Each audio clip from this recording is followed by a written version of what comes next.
aqui é o Gossix. Eu tenho a satisfação de estar aqui nesse país, né, nos Estados Unidos, e tendo a oportunidade de conhecer algumas pessoas pessoalmente, né? Eu já conhecia o nosso querido irmão Jackson e conheço agora também pessoalmente a irmã Irene, e é possível que tenham mais pessoas que congregam na mesma igreja aqui em Washington e também faz parte aqui desse grupo, né? Aos poucos a gente vai conhecendo vocês aí. Obrigado pelo convite, irmão Jackson, que foi reiterado e também pela irmã Roseli, passando o olho aqui na tela rapidamente.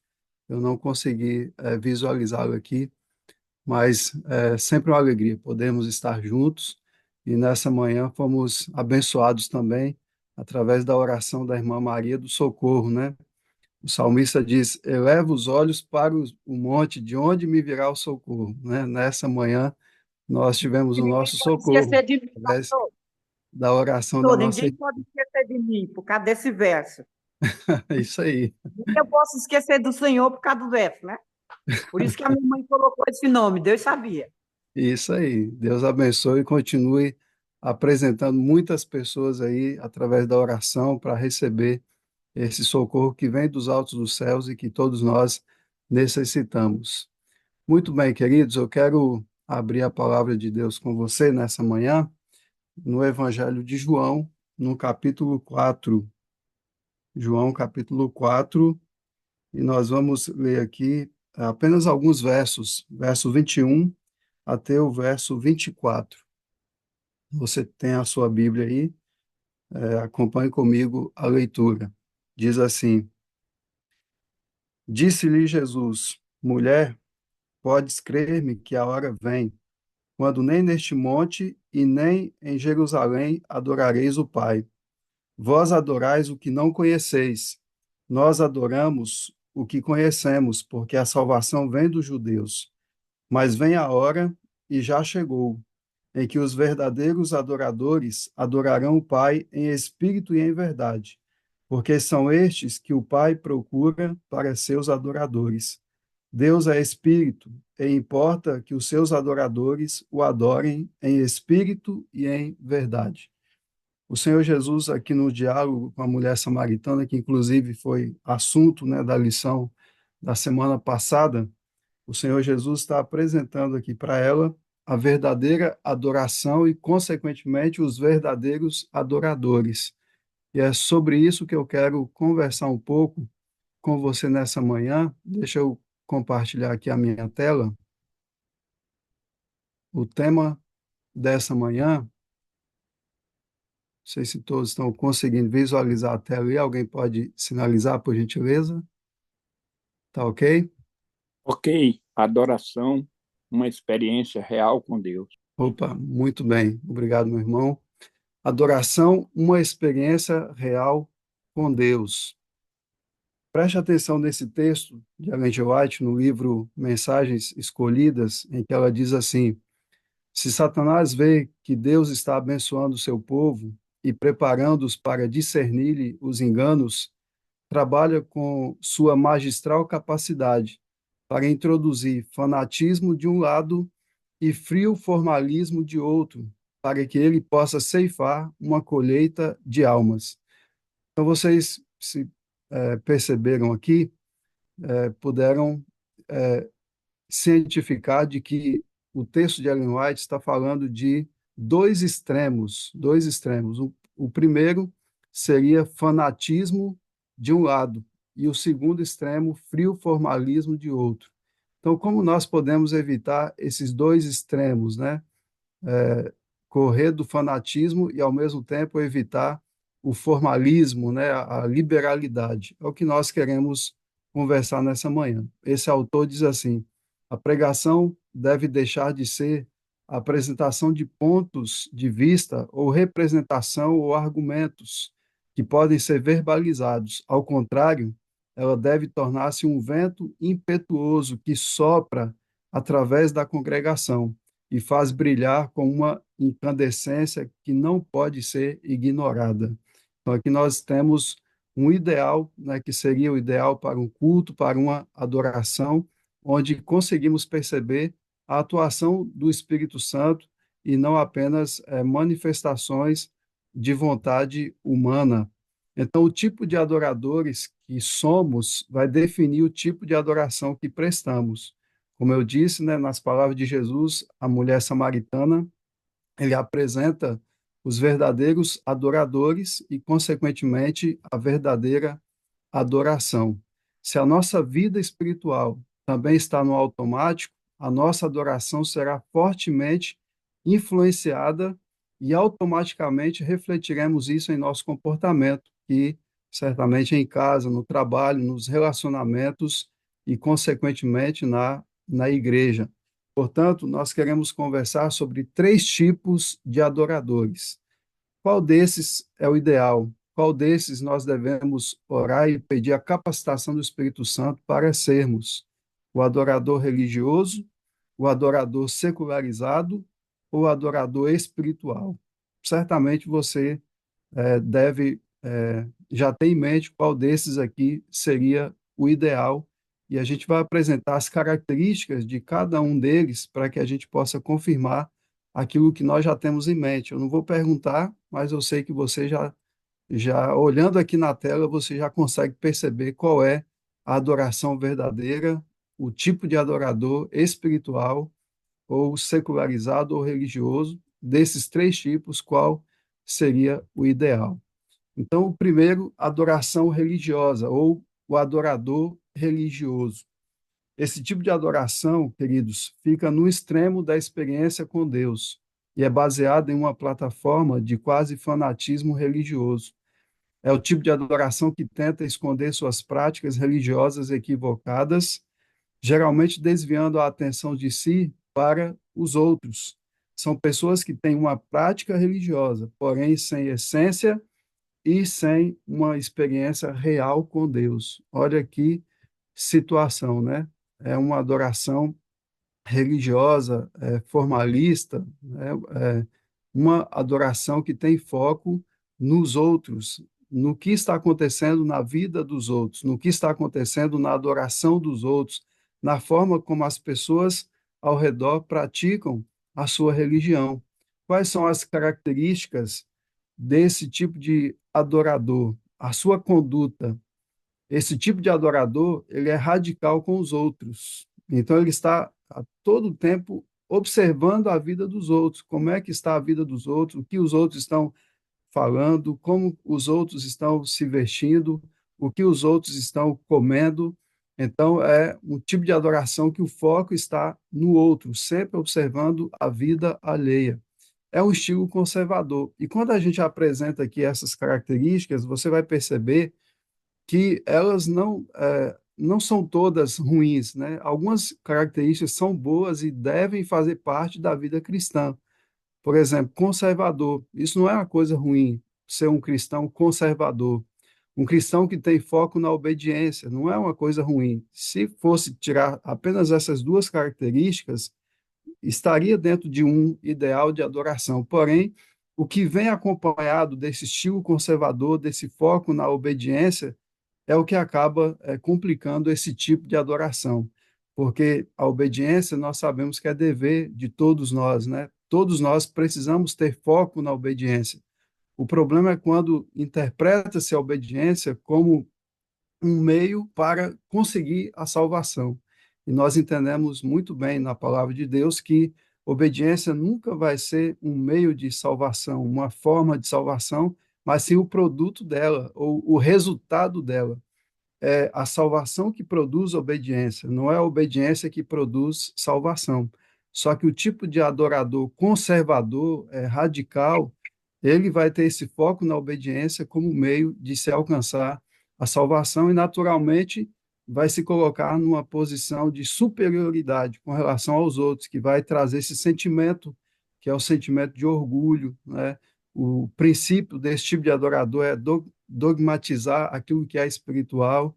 O seu desejo, ele quer equilibrar a igreja à sua visão. Então, o desejo desse tipo de adoração é: toda a igreja tem que pensar como eu, toda a igreja tem que seguir o que eu acredito que isso aqui é o ideal, que é ele equilibrar a igreja ao que ele pensa, a sua forma de praticar a religião. E a frase a frase comum desse tipo de adorador é: onde é que vamos parar, né? Ele olha para a igreja e faz essa pergunta: onde é que vamos parar? Onde é que isso vai dar? Então, ele está sempre focado nos outros, né, na vida alheia. Então, esse é o tipo de adoração religiosa, o adorador religioso. O segundo tipo de adorador ou adoração é a secularizada, o tipo de adoração que é baseado em uma plataforma de liberalismo religioso, que já vai para o outro extremo, né?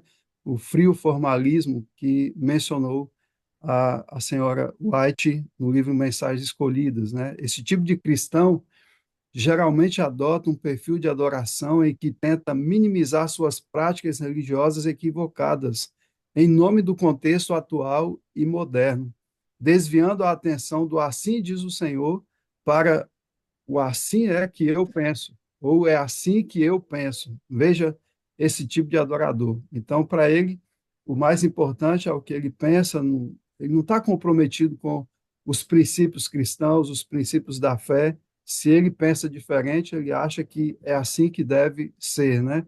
É o adorador liberal, né? Para esse tipo de adorador, a influência do relativismo, especialmente em lugares mais secularizados, ela é de maneira latente.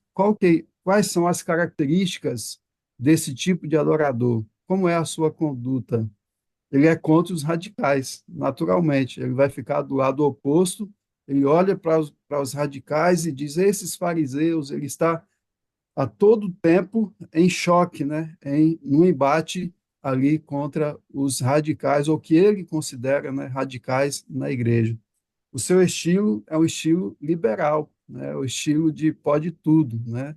O foco está no prazer, na satisfação, na alimentar as emoções. Para ele, isso é o que é importante acima de qualquer outra coisa. Sentimento desse tipo de adorador é um sentimento de rebelião, de rebeldia. O seu princípio é racionalizar o que é espiritual. Tudo precisa ser comprovado empiricamente, cientificamente. É aquele racional, né? Ele não consegue, ele não consegue vislumbrar as coisas, ou vivenciar, melhor dizendo, as coisas espirituais da forma que deve ser. O seu desejo, ele quer equilibrar o mundo com a igreja. Ele tenta adaptar a igreja ao mundo, né? E aí vai permitindo que coisas seculares, coisas do mundo, entrem ali na sua prática, na sua adoração, e quer trazer isso para dentro da igreja. Qual que é a frase desse tipo de adorador? A frase dele é: não tem nada a ver. Isso aqui não tem nada a ver. Deus não está preocupado com isso, não. Deus tem mais o que fazer, né, do que ficar preocupado com isso aí. Então, isso não tem nada a ver, não. Não podemos ser radicais. Então, ele vai estar sempre no oposto da adoração radical e acaba indo por um caminho muito perigoso também, que é o caminho do liberalismo, onde há um descompromisso com os princípios de Deus, com aquilo que nós aprendemos na palavra de Deus. Então, é um tipo de adoração que é extremamente perigoso, né? Assim como também a adoração radical, né? A adoração em que o foco está na vida alheia, na vida dos outros. E nós chegamos ao terceiro tipo de adoração, que é a adoração espiritual. É o tipo de adoração baseada em uma plataforma de experiência real com Deus. É uma adoração que se concentra e se esforça nas práticas religiosas que partem de um relacionamento íntimo, profundo, pleno, completo, e olha a palavra, duradouro, com o Pai, o Filho e o Espírito Santo. Quais são as características? Preste bem atenção desse tipo de adoração. A sua conduta, como é? Ele é radical, sim, mas é radical consigo mesmo. Ele não está olhando a vida alheia, não é radical com os outros, é radical consigo mesmo. Cada dia, esse tipo de adorador quer ser melhor, não do que os outros, quer ser melhor do que foi ontem, quer ser um melhor adorador, um melhor cristão, um melhor servo de Deus, um melhor missionário, quer fazer mais a vontade de Deus. ele está sempre cobrando de si mesmo, querendo cada dia apresentar uma adoração verdadeira no seu relacionamento com o Senhor. O seu estilo é o estilo essencial. Ele vai focar, ele não vai perder tempo com coisas desnecessárias, né, com quem sabe, condutas radicais ou condutas liberais, ele vai focar naquilo que realmente importa.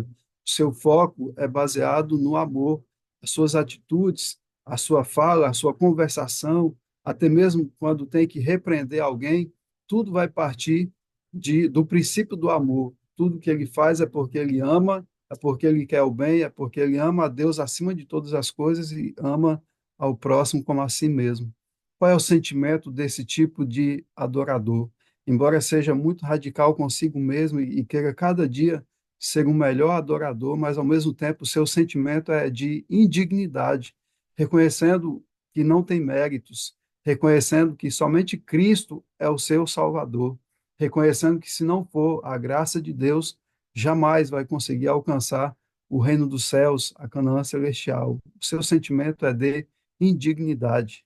O princípio vive o que é espiritual, adora em espírito e em verdade. E como Jesus disse, são esses que o Pai procura para seus adoradores.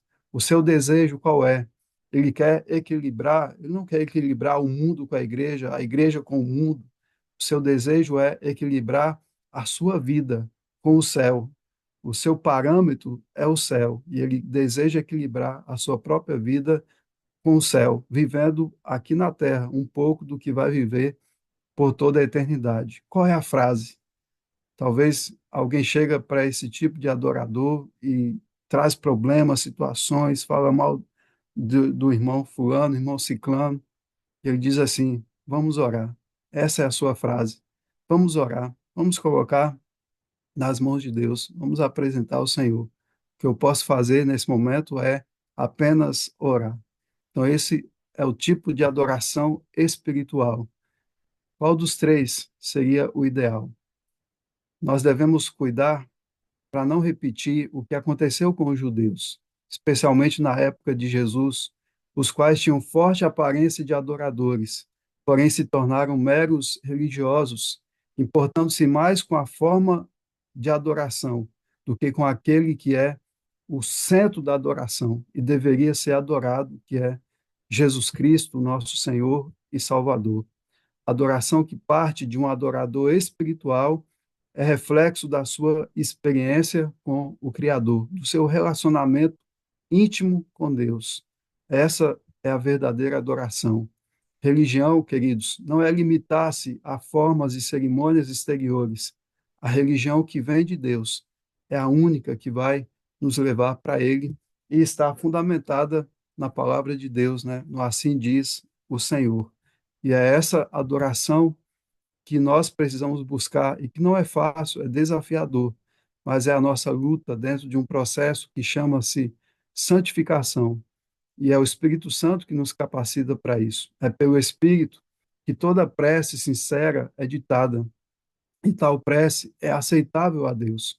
Onde quer que a alma se dilate em busca de Deus, aí é manifesta a obra do Espírito. E Deus se revelará a essa alma. Diz ainda Ellen G. White: o Senhor pede uma reforma da vida espiritual. As energias espirituais do seu povo têm por muito tempo estado entorpecidas, mas há de haver um ressurgimento da morte aparente, da morte espiritual. Pela oração e confissão do pecado, precisamos preparar o caminho do Rei, porque ele está vindo, o nosso Rei vem vindo, ele está voltando. Se a nossa experiência até hoje foi do tipo religioso, fanatismo, ou secularizado, liberalismo, não tem nada a ver. Precisamos, pela graça de Deus, pelo poder do Espírito Santo, urgentemente, queridos, implementar um plano espiritual. Termino com três coisas extremamente importantes. Primeira, renunciar. Precisamos erguer diariamente o altar das renúncias. Para uns, a renúncia necessária está no campo espiritual mas para outros, quem sabe, pode estar nos campos conjugal, familiar, profissional, físico, mental ou material. Todos nós precisamos olhar para nós mesmos, né, para as mais variadas áreas da nossa vida e perceber onde é que precisamos renunciar, onde é que nós precisamos ser melhor do que fomos ontem na nossa adoração com Deus. Segunda coisa, suplicar. Implore ao Senhor hoje mesmo para lhe ajudar a renunciar tudo aquilo que não serve para uma verdadeira adoração. E, finalmente, agir. Decidir e agir em busca das mudanças necessárias. É a parte de todos os que querem viver uma experiência diária, real, com o nosso Deus. Que Deus nos abençoe, que Deus nos ajude e que possamos, pela graça do Senhor, pelo poder do Espírito Santo em nossa vida, possamos manifestar esse tipo de adorador, o adorador espiritual, que, como Jesus disse à mulher samaritana, adorarão o Pai em espírito e em verdade. Por nós mesmos, isso não é possível, mas com Deus é possível. Coloque-se nas mãos dele hoje e que ele nos permita adorá-lo da forma que ele deseja e que será a adoração continuada por toda a eternidade no reino dos céus. Deus nos abençoe. Nós vamos ter agora a oração, me esqueci o nome da irmã que vai orar, mas se estiver Mara. já A posicionada, irmã Mara vai orar com a gente Mara, agora. ok, vamos orar.